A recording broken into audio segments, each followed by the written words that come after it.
Olá, bem-vindos mais uma vez ao canal. Uma dica bem rápida nesse vídeo sobre esse notebook HP.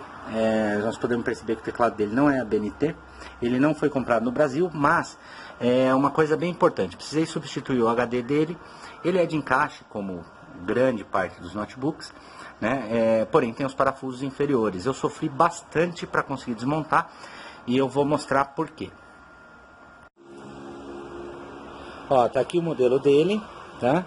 Ó, final CA, foi comprado no Canadá, tá?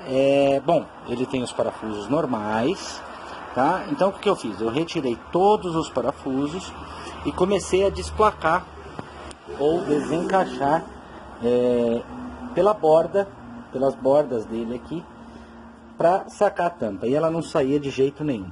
Qual que é o motivo desse vídeo? É mostrar um parafuso oculto aqui, ó. Tá? Então, ó, no pezinho dele, esse pezinho, ele é um adesivo, tá? Ó, tem um parafuso escondido embaixo dele. Portanto, a gente precisa tomar bastante cuidado para não quebrar a tampa, porque tem um parafusinho escondido aqui, tá? Um de cada lado. Lembrando, claro, que a bateria também precisa ser removida, porque também tem parafusos abaixo. Tá? Então, só uma dica para quem está procurando, para quem precisa desmontar uma máquina dessa, tá? Tem um inimigo oculto aqui, tá joia?